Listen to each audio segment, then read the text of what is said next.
எங்களை பொறுத்த வரைக்கும் ஒரு ஸ்டாண்ட் ரொம்ப கிளியராக இருக்கும். நிதிகளுடைய கொள்கைகளை விட்டு கொடுத்து அந்த நிதியை பெற வேண்டும் என்ற அவசியம் இல்லை என்பதுதான் இந்த அனைவருடைய ஸ்டாண்டுகளை.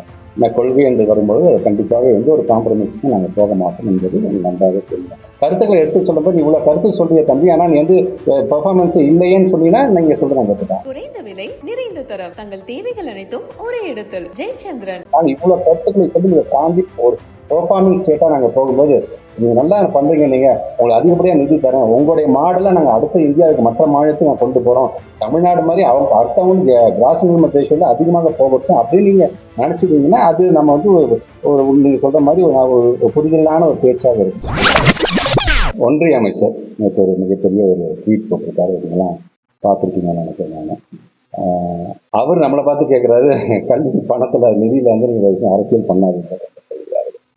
ஸோ அவர் கேட்குற கேள்விகள் ஒவ்வொன்றும் பார்த்தீங்கன்னா, ஏங்க நாங்கள் வந்து மதர் டங்கை தானே நாங்கள் வந்து ஆதரிக்கிறோம், மதர் டங்கில் நடத்துது அப்போ நீங்கள் எதிர்க்கிறீங்களா அப்படின்னு ஒரு கேள்வி அவர் கேட்குறாரு.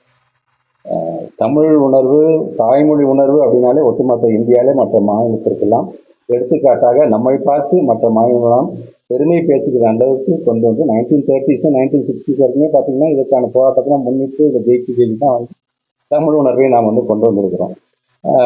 ஸோ அவர் அதை மையப்படுத்தி அவர் சொல்லும்போது தமிழில் இன்னைக்கு நாங்கள் பாடம் சொல்லி தருவது தமிழ் மொழி கொண்டு அதே நேரத்தில் அறிவியல் சார்ந்து அதே நேரத்தில் ஆங்கிலத்திலையும் அந்த பிள்ளைங்கள் புலமை வாய்ந்ததாக இருக்கணும் என்பதற்காக தான் எங்கள் அண்ணா கொண்டு வந்த அந்த இருமொழி கொள்கை அப்படிங்கிற கைப்பிடிப்பு இன்றைக்கு அடுத்த கட்டத்திற்கு நம்ம தமிழ்நாடு முன்னேறிக்கிட்டே இருக்குது. அவர் சொல்ல டெக்ஸ்ட் புக் கூட நாங்கள் வந்து தாய்மொழியில் தான் நாங்கள் கொடுக்கலாம் போட்டு வந்தாங்க, அப்போ அதுக்கு நீங்கள் எதிர்ப்பு தெரிவித்தீங்களா? டெக்ஸ்ட் புக்கை பொறுத்தவரைக்கும் நம்மளுடைய தமிழக அரசினுடைய பாடநூல் கழகம் வந்து மிகப்பெரிய ஒரு பாடநூல் கழகம். எல்லாத்துக்கான புத்தகத்தை ஒரு ஆண்டும் எப்படி அச்செடுத்து கொடுக்குறது அப்படிங்கிறது நல்லாவே தெரியும். அது மட்டும் இல்லாமல் கடந்த நம்ம சென்னை இன்டர்நேஷ்னல் புக் ஃபேர் அதில் வந்து ஒரு எங்களுடைய பாடநூல் கழகத்தின் மூலமாக நம்ம அன்பு தமிழ்நாட்டு முதலமைச்சர் மெடிசனா இன்ஜினியரிங்கா இது எல்லாத்தையுமே தமிழ்லேயே கொடுக்கலாம்ங்கிறது அதை நாங்கள் தமிழில் மொழிபெயர்த்து கொடுத்து இது வெரி ஃபர்ஸ்ட் டைம் நம்ம தான். அதுவும் குறிப்பாக மெடிசன் என்று வரும்பொழுது இதை சார்ந்து படிக்கிற வடநாட்டை பார்க்கும்போது நீங்கள் என்ன பண்ணீங்க, அனாட்டாமி அப்படிங்கிறதெல்லாம் அப்படியே ஹிந்தியில் அனாட்டாமின்னு எப்படி அப்படியே தான் வந்துச்சு. ஆனால் எங்களை பொறுத்தவரைக்கும் அனாட்டமி என்பதை நாங்கள் எப்படி மொழிபெயர்க்கணும், இது உடற்கூறு என்று நாங்கள் மொழிபெயர்க்கோம். இந்த மொழிபெயர்த்து சரியான முறையில் தமிழில் மொழிபெயர்த்து அதெல்லாம் நீங்கள் எங்களுக்கு டெக்ஸ்ட் புக் இதில் வந்து கொண்டு நீங்கள் சொன்ன அவசியம் இதை நாங்கள் ஏற்கனவே நாங்கள் செய்து கொண்டு தான் இருக்கின்றாங்க. இப்படி ஒவ்வொன்றையும் சொல்லும்போது நாங்கள் எல்லாத்துக்குமான ஒரு இன்க்ளூசிவ் எஜுகேஷன் கொடுக்கணும் ஆசைப்படுறோம் அப்படின்னு நீங்கள் சொல்லுவீங்க. நாங்கள் அதை ஏற்கனவே நாங்கள் கொடுத்துட்டு தான் இருக்கோம். எல்லாருக்கும் எல்லாம் என்கின்ற வகையில் நான் வந்து அவங்ககிட்ட திருப்பி நான் கேட்க வேண்டியது ஒன்றும் தான். காலை சிற்றுண்டி அப்படிங்கிற திட்டத்தை எதுக்காக நான் கொண்டு வந்திருக்கேன், இல்லை யார் முதல்ல கொண்டு வந்தார் இந்தியாவில்? புதுமை பெண் திட்டம் யார் கொண்டு வந்தார்? தமிழ் புதல்வன் திட்டம் யார் கொண்டு வந்தார்? நான் முதல்வன் யார் கொண்டு வந்தார்? இல்லம் தேடி கல்வின்னு கலிஃபோர்னியா யூனிவர்சிட்டியிலே நம்ம சர்டிஃபை பண்ணி இதே மாதிரி மற்ற மாநிலங்களும் கம்பேர் பண்ண நீங்கள் வந்து இதை கடைபிடிக்கணும்னு சொல்கிறாங்க, அது யார் கொண்டு வந்தார்? சரி, எல்லாமே நம்முடைய மாண்பு தமிழ்நாட்டு முதலமைச்சர் கொண்டு வந்தது தான் நாங்கள் வந்து முழுமையாக நாங்கள் கடைபிடித்து கொண்டிருக்கின்றோம். ஆக எல்லோருக்கும் எல்லாம்ங்கிறது இன்க்ளூசிவ் ஃபியூச்சரிஸ்டிக்கான ஒரு எஜுகேஷன் கொடுக்க வேண்டும்.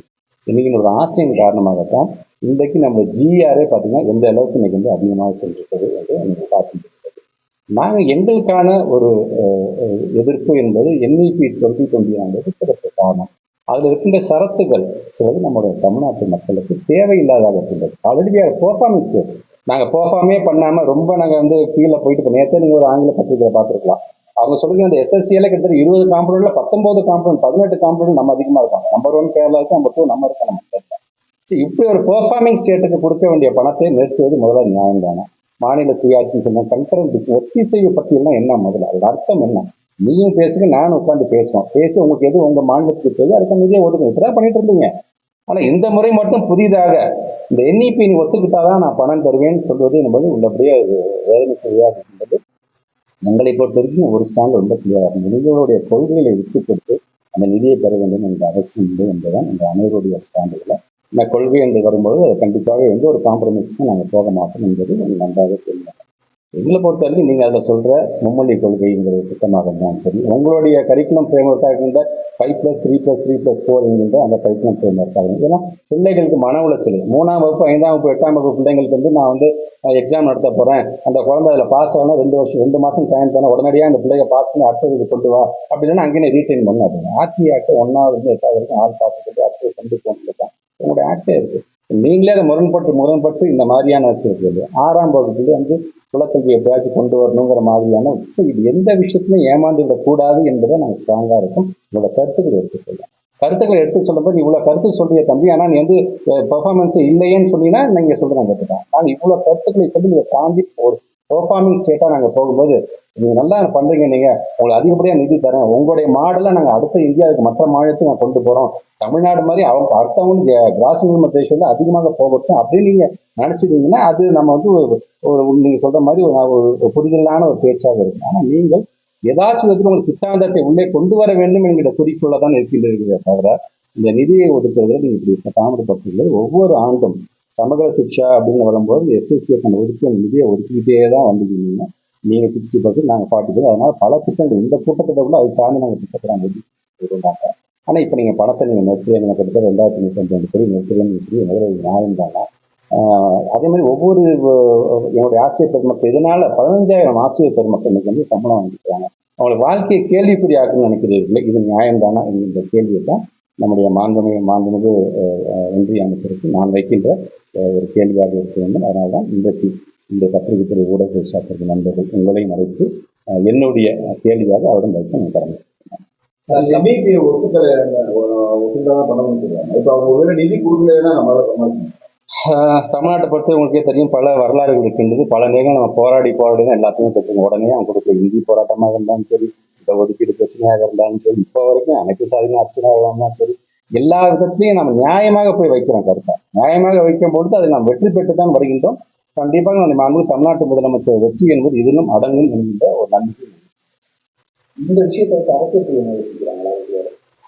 அவங்க நம்மளை பார்த்து சொல்றாங்க. பட் நாங்கள் சொல்றது ஒன்னே ஒண்ணுதான். நாங்கள் இவ்வளவு பெர்ஃபார்ம் பண்ணிட்டு இருக்கும்போது அரசியல் யார் செய்ய பார்க்கிறார் என்பதை பொதுமக்களே பார்த்து கொண்டிருக்கின்றார்கள். அதனால இதில் நீங்கள் அரசியல் கலக்காமல், நான் அவருக்கு 1 to 1 அவர்கிட்ட உட்காந்து பேசும் பொழுது என்ன இருக்கு, என்னைக்கு அக்செப்ட் பண்றேன்னு சொல்ல வேண்டியது, வித்தின் ½ hour உங்களை பார்த்து ரிலீஸ் பண்ணிருந்தேன், இது வந்து மேட்டர் ஆஃப் டைம் அப்படிங்கிற அளவுக்கு தான் இருக்கிறதே தவிர he is also from a non-Hindi state. அவருமே ஒரிசாங்கிறது ஒரு நான்-ஹிந்தி ஸ்டேட் தான் வர்றாரு. அவருக்கு அதை ஒரு மொழி தெரியும், அவருக்கு என்ன நிர்பந்தம்னு தெரியல. அவர் இது போன்ற ஒரு நடவடிக்கை எடுக்கும்பொழுது நான் அதுக்கு வைக்கின்ற வேண்டுகோள், கட்சிக்கு நாங்கள் பணம் கேட்கல. கிட்டத்தட்டமாக எங்கள் தமிழ்நாட்டில் இருந்த 10 லட்சம் பிள்ளைகளுடைய எதிர்காலத்தை மனதில் வைத்து தான் நாங்கள் பணம் கேட்கின்றோம். புதிதாக பணம் கேட்கவில்லை. நீங்கள் ஒவ்வொரு வருடமும் 2018 ஒருங்கிணைந்த இந்த RMSC SSC கொண்டதெல்லாம் ஒன்று சேர்ந்து SSCன்னு கொண்டு வந்ததே நீங்கள் பணத்தை கொடுத்துட்டு இருக்கீங்க. 2020 அப்புறம் தான் NEP ஒரு கான்செப்ட் வருது. ஆனால் NEP நீங்கள் சேர்த்துக்கிட்டாதான் இதை தருவேன்னு சொல்வது அது எந்த விதத்திலும் நியாயம் இல்லை என்று நான் சொல்லுவேன். குறைந்த விலை, நிறைந்த தரம், தங்கள் தேவைகள் அனைத்தும் ஒரே இடத்தில். ஜெயச்சந்திரன்.